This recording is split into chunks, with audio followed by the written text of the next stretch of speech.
में आदरणीय पुण्यार्थ। ओम भास्कराय नमः। डीपीएस ग्रुप ऑफ एजुकेशन परिसर में उपस्थित सभी सूर्यांशियों को कमलेश पुण्यार्थ का सादर नमस्कार। बंधुओं, मेरा परिचय देने के क्रम में हमारे प्रिय मनोज जी कुछ ज्यादा कह गए, मैं थोड़ा सा उसको कम करना पसंद करूंगा। 50 पुस्तकों की बात उन्होंने की। अभी 50 की संख्या से मैं बहुत पीछे हूँ। 36वें पुस्तक का मैं अभी संपादन कर रहा हूँ। अभी 50 बहुत दूर है। भगवान भास्कर की कृपा हुई तो इनके वाणी को जमीनी स्तर दे पाऊंगा। उनके कृपा के बगैर तो कुछ संभव नहीं है। इन 36 पुस्तकों में 21 पुस्तकें बाजार में आ भी चुकी हैं, ये बात सही है। मैं विशेष बात इस मंच के माध्यम से इस सभा को जानकारी देना चाहूंगा। इन 36 पुस्तकों में 5 पुस्तकें मैं खास करके मग समाज के उद्बोधन के निमित्त मैंने लिखा है। मेरी सर्वप्रचलित पुस्तक इस संबंध में मग दीपिका है, नाम उसका है, मैंने दिया है। क्योंकि मैं पुण्यार्कपुर से हूँ, इसलिए पुण्यार्क मग दीपिका मैंने उसका नामकरण किया है। अन्य पुस्तकें तो विभिन्न प्रकाशक, देश के विदेश के प्रकाशक बहुत आसानी से प्रकाशित करने के लिए तैयार हो जाते हैं, चौखंबा, मोतीलाल वगैरह जैसे प्रकाशक भी। लेकिन चूंकि ये सिर्फ मग समाज से संबंधित पुस्तक है, इसलिए इसे अपनी राशि से इसे प्रकाशित कराना पड़ा है।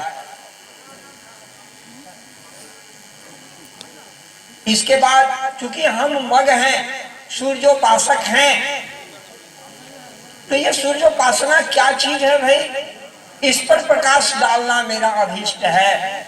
इसलिए मेरी अगली पुस्तक सूर्यांशियों के लिए समर्पित है, सूर्य विज्ञान आत्मचिंतन।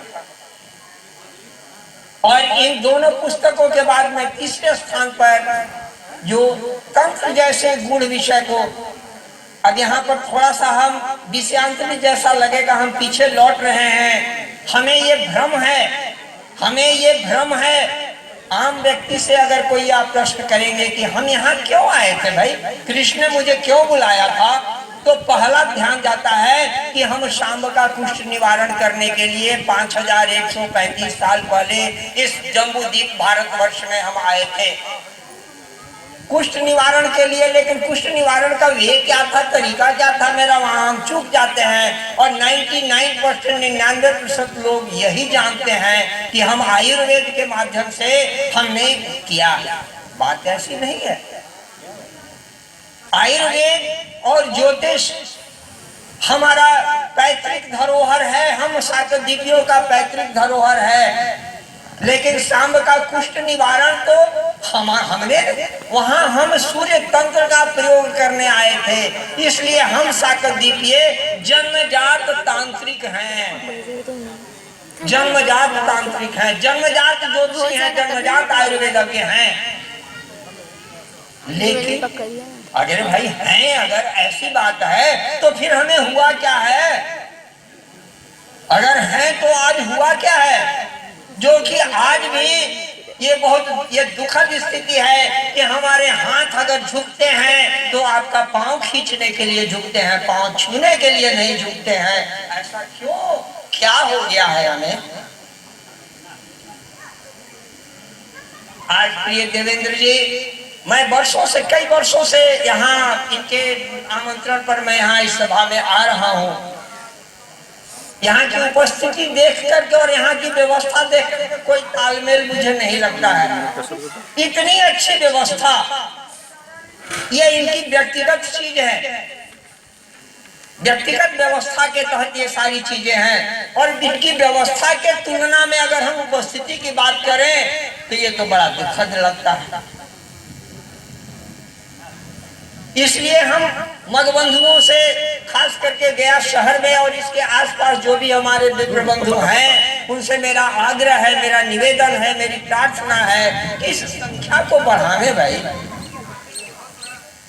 और इस संख्या को बढ़ाने के लिए पहला काम क्या होगा? अभी लंबे समय तक हमारे योगी राज कृष्ण बल्लभ शर्मा जी उम्र में भले ये हमसे छोटे हैं, लेकिन ज्ञान में मैं अभी भी इनको वरिष्ठ मानता हूँ। ये उस खानदान से, उस परिवार से बिलोंग करते हैं जिनकी चरण धूलि भी बहुतों के पास चंदन की तुल्य होगा। ये जितनी बातों को संस्कृत, हिंदी, अंग्रेजी में धारा प्रवाह बोल सकते हैं, कई विदेशी भाषाओं को जर्मन, फ्रेंच में ये बोल सकते हैं, मैं नहीं बोल सकता। मेरी योग्यता नहीं है इनके सामने, मैं अपनी योग्यता के मामले में बहुत मैं यूं समझता हूँ। खैर, मैं ये कह रहा था कि आखिर क्यों हम क्या करें, इस संख्या को बढ़ावे, आपसे मेरा निवेदन है। और ये संख्या बढ़ाने में बाधक क्या हो रहा है भाई? मेरा अहंकार, मेरा ईगो। जिस ईगो की बात इन्होंने कहा कि अभी क्या दुनिया कितना गिना गया, हम तो उसको बोल भी नहीं सकते हैं, वो 13 गुण और अवगुणों की बात। प्राचीन योग की परंपरा के अनुसार क्या क्रमशः हमारे 7 शत्रु हैं। उन 7 शत्रुओं में सबसे प्रबल शत्रु अहंकार होता है। सबसे ऊपर दर्जे पर अहंकार है, हम नीचे से चलते हैं। और ध्यान देने की बात है, यहाँ थोड़ा सा मैं इनकी बातों को ही आगे बढ़ाते हुए मैं इसको थोड़ा सा विश्लेषित करना चाहता हूँ कि काम, क्रोध, लोभ, मोह, मद, मत्सर और अहंकार, ये 7 जो हैं हमारे सामने खड़े हैं, हमारे शत्रु खड़े हैं जो बात बात में रोड़ा अटका रहे हैं। ध्यान देने की बात, और ये मैं नहीं कह रहा हूँ, ये पतंजलि ने कहा है। हमें क्षमता नहीं है कहने की, हम उन ऋषि वाक्यों का अनुसरण कर सकते हैं, अनुकरण कर सकते हैं सिर्फ। ये 7 जो शत्रु खड़े हैं, ध्यान देने की बात है कि पहला, अगर हम गणित की भाषा में और रेखा गणित की भाषा में इसको समझना चाहें, अंक गणित और रेखा गणित के सामंजस्य से समझना चाहें, तो सबसे आगे काम खड़ा है, उसका आकार सबसे बड़ा हमें दिखता है और है भी। और चूंकि ठीक उसके पीछे क्रोध खड़ा है, इसलिए काम के सामने क्रोध ढक जाता है। उसका कद जो है थोड़ा नाटा है, लेकिन गुण काम से 100 गुना अधिक है। और इसी तरह से पीछे पीछे पीछे जो चलते जाते हैं, काम से लेकर के अहंकार तक की 7वां पायदान जो है, वो उत्तरोत्तर सतगुणी है, 100 गुना अधिक बलवान है, और कद उनका 100 गुना छोटा नजर आता है। यानी सूक्ष्मता और स्थूलता की बात, अंग्रेजी में अगर इसको कहें तो माइक्रो और मैक्रो की मैं बात कर रहा हूँ। कर ली ये फॉर्म है, ये स्थिति, और यही कारण है कि हमारे आगे वाला दिख जाता है, सबसे पीछे जो 7वें पायदान पर अहंकार है वो दिखता ही नहीं, वो इतना सूक्ष्म है, इतना सूक्ष्म है। आज हर पॉकेट में एंड्रॉइड मोबाइल है, मोबाइल के अंदर एक चिप्स पड़ा हुआ है। चिप्स का औकात कितना होता है? 1 सेंटीमीटर से भी वो कम है, और उसमें आप हजारों जीबी आप उसमें डाटा सेव कर देते हैं। यही स्थिति उस अहंकार की है, और यह अहंकार ही बार बार हमारा रोड़े आता है कि हम क्यों जाएं भाई, हम क्यों वहां उपस्थित हो। इसलिए निवेदन है कि कम से कम इस अहंकार के घेरे से बाहर आ जाओ मेरे बंधु, ताकि समाज का कल्याण हो सके। सबसे बड़ी चीज वही है। आज से 25 वर्ष पहले शिवराम डालमिया के पिताजी बैद्यनाथ डालमिया के आमंत्रण पर मैं गया धाम में पधारा था। बैद्यनाथ डालमिया भी सोचा, खैर कोई बात नहीं, गलती हो सकती है, ऐसा कोई ये ऐतिहासिक ये थोड़ी, और मैं डायरी में भी नहीं लिख करके बैठा हूँ। यहाँ पहुंचा, और पहुंचने के समय, उस समय मैंने बकायदा एक बड़े से बोर्ड पर यह घोषणा की कि कोई भी मग बंधु आकर के हमसे ज्योतिष कर्मकांड या जो भी मेरे पास विषय उसे ग्रहण करें। लेकिन बड़ी दयनीय स्थिति है कि इन 25 वर्षों में भी 5 लोग भी आगे नहीं आए सीखने के। अरे हम क्या जाए, पुण्यात्मा को क्या ज्योतिष बुझाता है कि ज्योतिष सीखने जाए, क्या उनको कर्मकांड ये ईगो, ये अहम मुझे मिलने में बाधित हो रहा है। तो भैया मेरे, इस अहंकार को ध्वस्त कीजिए और यहाँ का भीड़ आगे साथ से बढ़ाइए, इसी में कल्याण।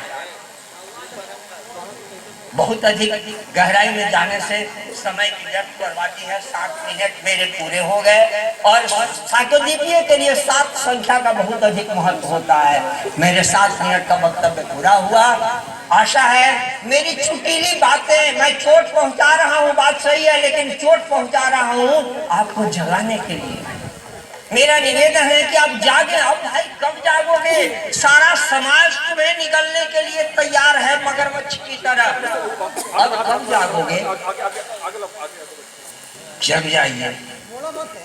बस इसी निवेदन के साथ मैं आज का ये वक्तव्य मैं समाप्त करता हूँ। मेरी बातों से अगर किसी को चोट पहुंची हो तो मैं क्षमा मांगता हूँ, क्योंकि चोट पहुंचाना मेरा उद्देश्य नहीं है। और न्याय पक्ष भी यह कहता है कि उद्देश्य क्या है, कर्ता का उद्देश्य क्या है। मेरा उद्देश्य आपको चोट पहुंचाना नहीं है, आपको जागृत करना है। पुनर्जागरण में जुट जाइए। धन्यवाद।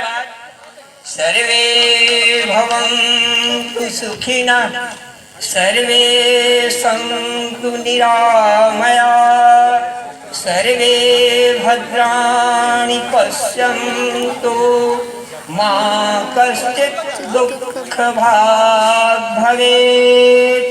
हरि ओम।